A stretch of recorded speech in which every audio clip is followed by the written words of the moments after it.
ውድ ቤተሰቦቻችን እንግዲህ አብርሽ በሰላም ወደ ሆቴሉ ተመልሰዋል ማለት ነው። በሰላም እንኳን ተመለሰ ማለት ነው። ዋናው ነገር በሰላም መመለሱ ነው። አሰላሙ አለይኩም ወራህመቱላሂ ወበረካቱ። ውድ ቤተሰቦቼ ሰላም ሰላም ብያለሁ። በያላችሁበት ሰላማችሁ በዝዝት ተረፍረፍ ይበልልኝ። ይህንን ቪዲዮ ከወደዳችሁ ላይክ፣ ሼር፣ ሰብስክራይብ እያደረጋችሁ ቤተሰቡ ነው ለምታበረታቱኝ ከልብ አመሰግናለሁ። እና በነገራችን ላይ ማለት ነው አብርሽ ለዚህ ደረጃ የመድረሱ መነሻው ራሱ ነው። ምክንያቱም በመጀመሪያ ደረጃ ቆፍጠን ማለት የነበረበት እሱ ነው። የሚወደውና የሚጠላውን ማወቅ መለየት የሚጠበቅበት አብርሽ ራሱ ነበረ። በመጀመሪያ ደረጃ ሄርሜላን ወደ ህይወቱ ማስገባት አልነበረበትም። እነዚህ ደግሞ እባብ የሆኑ ጓደኞቹ ደግሞ ማመንም አልነበረበትም።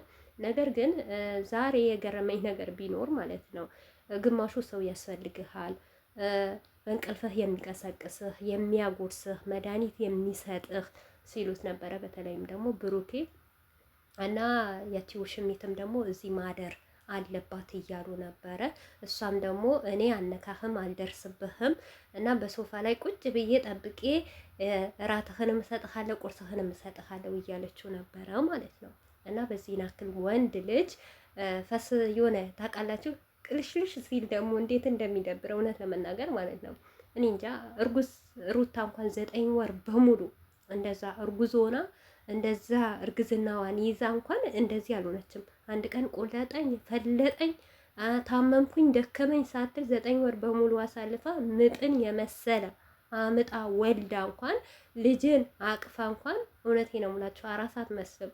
በጣም እኔ እንጃ አለማድነቅ አይችልም አይደለም ወንድ ልጅ ሴት ልጅ እንኳን በአሁኑ ሰዓት ጀግና የሆነችበት ወቅት ነው ማለት ነው። ነገር ግን አብርሽ ማለት ነው እንደ ሕፃን ልጅ ያደርገዋል ማለት ነው እንዴ ጉድፈላ። ወንድ ልጅ እኮ ይዋጋል እኮ ጦርነት ይሄዳል እኮ ሀገሩ ለሀገሩ እኮ ይወዳደራል እኮ። ምንድን ነው በዚህ ናክል ማለት ነው ደግሞ ወዳችሁ ፈቅዳችሁ ለወደቃችሁት ነገር እኔ እንደዚህ ስትሆን እኮ ነው የሚገርመኝ ማለት ነው። እና አብርሽ ከአሁን ወዲህ እስቲ ይሄንም ትምህርት ይሆነልህ ማለት ነው። እና ያቺ ውሽሚት ደግሞ ልደር ምናምን ለምትለው ማለት ነው እንዴ አብርሽ ደርልኛለሽ ፈለገሽ ለምን አትሄጂም? ግን ስራ የላትም እውነት 3 ቀን በሙሉ ስራ የላትም እንዴ? ይሄን ሁሉ ቪዲዮ እስከሚቀረጽ ድረስ ባልዋ ጋር አትሄድም? ባልዋ አይናፍቃትም? ለነገሩ ከአብርሽ ጋር መተሻሻት ካለ መቼ ይናፍቃታል? ያው አብርሽ አለ እንድታሸው ማለት ነው እንደፈለገች እንደምታረገው ማለት ነው። እና ነገረ ስራቸው በጣም ነው የሚደብረው፣ በጣም ያስጠላል። ብሩኬም አቤላም ማለት ነው እውነት በዚህ ናክል እኔ ጓደኛ እባብ የሆነ ጓደኛ አይቼ አላውቅም ከምር። ያማረ ትዳሩ ያማረ ህይወቱ ያማረ ሚስቱ ልጅህ ጋር ተመለስ ማለት ሲችሉ እና መልሰው ጭቃ ውስጥ ሲከቱት አብርሽ በጣም አሳዝኖኛል እውነት።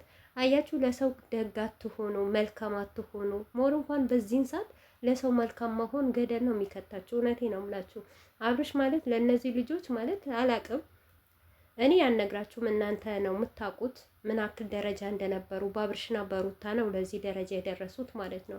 አብርሽና ሩታ ነው አብልተው አጠጥተው ልብሳቸውን አልብሰው ቤታቸውን ከፍተው አስገብተው ለዚህ ደረጃ ያደረሷቸው ማለት ነው። ነገር ግን ተመልሰው ደግሞ አብርሽን እንደዚህ በማለት እኔ በእነሱ ላይ አልፈርድም። እውነቴ ነው የምላችሁ ምንም አይነት ጥፋት የለባቸውም። ምክንያቱም ማስከበር የሚችል የነበረው አብርሽ ነው። አብርሽ ራሱ መከበር ነበረበት። ቀልዳቸውም ይሁን ድራማም ይሁን እኔ በአሁኑ ሰዓት ድራማ ነው ቀልድ ነው አልልም። ምክንያቱም ችግርም ከኦዲየንስ ጋር አለ ማለት ነው። እነሱ ቀልድ ነው ድራማ ነው እያወቁ ነው እኛ ላይ የሚጫወቱ ስንላቸው ጭራሽ የባሰና ከሀገር የወረደና በቃ የሰገጠ ስራ ነው ይዘው የሚመጡት ማለት ነው። ኦዲየንስ እንኳን ቆፍጠን ብሎ ማለት ነው እውነት ሄዳችሁ ሰብስክራይብ ባናረግ ቪዩ ባንሰጣቸው ላይክ ባንሰጣቸው የሆነ ነገር ብናነሳባቸው በቃ የሆነ እርምጃ ትክክለኛው እርምጃ ነገር ብንወስድባቸው እውነቴ ነው የምላችሁ በዚህ ናክል አይጫወቱብንም ነበረ። እነሱ ይተዋወቃሉ እርስ በርሳቸው ማለት ነው። በዚህን ማክል አብርሽ እንደው እኔ እንጃ እስቲ ያስቡት። የዛሬ ቪዲዮ አይታችሁታል አብርሽ እንዴት እንደሚያደርገው ማለት ነው። በቃ ቅልሽልሽ እኔ እንጃ አላቅም። ወንድ ልጅ ደግሞ እንደዚህ ሲሆን ሲያስጠላ በጣም ነው የሚደብረው እውነት ለመናገር ማለት ነው። በቃ ወንድ ልጅ የምጠገን ነገር ይምጣ ቆፍጠን ብሎ አሁን ከሐኪም ቤት አላመልሶታል፣ ሰላም ሆነዋል። በቃ በሰላም ተመልሷል። ከህይወት ይውጡልኝ በቃ ማናችሁንም አልፈልግም፣ አንቺንም አልፈልግም፣ አንተንም አልፈልግም። ራሴን መሆን እችላለሁ፣ ራሴን መቆጣጠር እችላለሁ። በቃ ካሁን ወዲህ እኔ ነኝ ምኖረው ለራሴ ማለት ሲችል ልፍስፍስ ምናምን። እኔ እኮ የሚገርመኝ ነገር እጁ ራሱ ስትነካው አይዘገንነውም ግን እውነት ለመናገር ማለት ነው አብርሽን ስትነካው ለአብርሽ ፋንታ እኔ ይዘገንነኛል። ለምን እንደሆነ አላውቅም። እውነት እኔ በአብርሽ ቦታ ሆኜ ብትነካኝ ሞቴ ነው የምመርጠው ማለት ነው። አላውቅም እና አብርሽም ደግሞ በዚህ ናክል ለምን ዝም እንደሚላት አላውቅም። በቃ ትውጣ አልፈልግም ብሏታል። ሲቀጥል ይሄንን ነገር የፍቅር ጥያቄ ማቅረቧን ምናምንም ሳይሆን ይሄንን ነገር ተገቢ ስላልሆነ በቃ አንድ ሰው አልፈልግህም በተባለበት ቦታ መገኘትም የለበትም መቆምም የለበትም። በቃ እንደውም እውነት ነው የምላቸው ሐኪም ቤት ከገባ ጀምሮ እቺ ውሽሚት መውጣት ነበረባት። በቃ በእኔ ምክንያት ነው እንደዚህ ሆነው፣ እኔ እንደዚህ ስላልኩት ነው እንዲህ ደረጃ የደረሰው። ስለዚህ አሁን ጓደኞቹ እናንተ ጠብቁት፣ እናንተን አደራ ብላ አብርሽን መሄድ ትችል ነበር። ግን 3 ቀን በሙሉ ስትልሰው ስትልጠው ብላ ብላ ደግሞ ዛሬ አብሬሽ ከላደርኩኝ እኔ ሶፋ ላይ እጠብቅሃለሁ። አብርሽ በዚህ ናክል ህጻን ልጅ ነው እንዴ? ጭራሽ በተኛበት አይነሳም እንዴ? ኧረ ጉድ እኮ ነው እውነት። የቡታጀራዊ ትብሮች ግን ህዝብን ማለት እንዴት አደርጋችሁ ነው የምታዩት? እናንተ ብቻ ናችሁ አይደል ብልጥ? እናንተ ብቻ ናችሁ አይደል የተማራችሁት? በቃ ኦዲንስ ምንም የተማረ የለማ። ወይኔ ከእናንተ በላይ እኮ የተማረ የለም። ቡታጀራዎች አቤት አቤት፣ ለዝሙትና ለውሸት ነው መሰለኝ የተማራችሁት እንጂ እውቀት እንኳን የላችሁ። በዚህ ናክል እኛን ምሸጡን ማለት ነው። ምን መሰናችሁ እምትሸጡን? እውነት ራሳችሁ እኮ ነው የምትሸጡት። ራሳችሁን እኮ ነው የምሸውዱት ማለት ነው። እኛን አሸውዱንም። አንዳንድ ኦዲየንስ የሚሸወድም አለ እኮ ይሄንም እያለ ቆይ ሄርሜላ ከአብርሽ ጋር አድራ ማለት ነው ምን 9 ሰዓት 7 ሰዓት 8 ሰዓት እንዴ?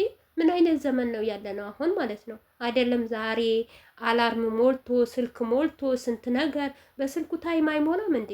ታይም ሞልቶ በየታይሙ በፈለገ ታይም ስልኩ ይቀሰቅሰዋል።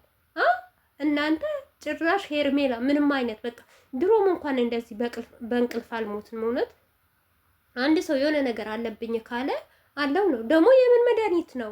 የትኛው መድኃኒት ነው? ለምን አብርሽ ምን ሆነ? ምን አይነት በሽታ ነው ያለበት? እንድስቲ በሽታው ይሄ ነው በሽታው በሉ። በቃ እንደ ሰው ደነገጠ፣ ወደቀ፣ አለቀ።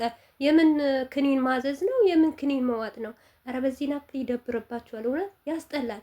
አንዳንዴ ለንግግራችሁ እንኳን ይሄንን ነገር ኦዲየንስ ጋር ምን ይፈጥራል በሉ ማለት ነው። በነገራችን ላይ አብርሽ እንኳንም ተሻለ፣ ለዚህ እንኳን አበቃ። ግን አሁንም ትምህርት ውሰድ፣ ለራስህ የሚጠቅምህና የሚጎዳህን እወቅ። እውነት ይሄንን ነገር እውነተኛ ትክክለኛ ታሪክ እንኳን ሆኖ ብንወስደው ማለት ነው እነሱ ተመካክረው ያው ሩታ ላይ ድራማ እየሰሩ ነው። ሩታን ለማስቃናት ነው ይሄንን ሁሉ ማለት ነው። ምክንያቱም ሩታ የፍቅር ጥያቄ ስታቀርብለት እንደሌላ ጊዜ ለምን ባሌ ወሰሽብኝ ብላ በቃ ከማንም እንደምትደባደብ ማለት ነው። ምክንያቱም እንደምታውቁ ሩታ በአብርሽ ላይ ምንም ነገር ይፈጠር መጥፎ ነገር እንኳን ቢፈጠር አብርሽን አሳልፋ አትሰጥም። በአብርሽ አትደራደርም ስለምትወዳውና ስለምታፈቅረው ማለት ነው። እናም ደግሞ ባህልዋም ስለሆነ አይታችኋል። ከአንዱም ሁለትም በአብርሽ ህይወት የሚመጡ ሴቶች እንዴት አድርጋ ገደብ አስይዛ እንዴት እንደምትመልሳቸው ማለት ነው። አሁን በእነሱ ቤት በሩታ ላይ መወድ መያዛቸው እኮ ነው። በቃ ሩታ የፍቅር ጥያቄ ያቀረበችለት እውነት ሊያገባት ነው ልትወስድብኝ ነው ብላ መታ ሌላ ብጥብጥ ታነሳለች ወይም ደግሞ የሆነ ነገር ትፈጥራለች ብላችሁ ነው ተመካክራችሁ ነው ያደርጋችሁት ማለት ነው። እና ሩታ ላይ ነው የምትቀልዱት እንጂ ሩታ ላይ ነው እንጂ መወድ የምትይዙት እናንተማ ታውቃላችሁ ሁሉ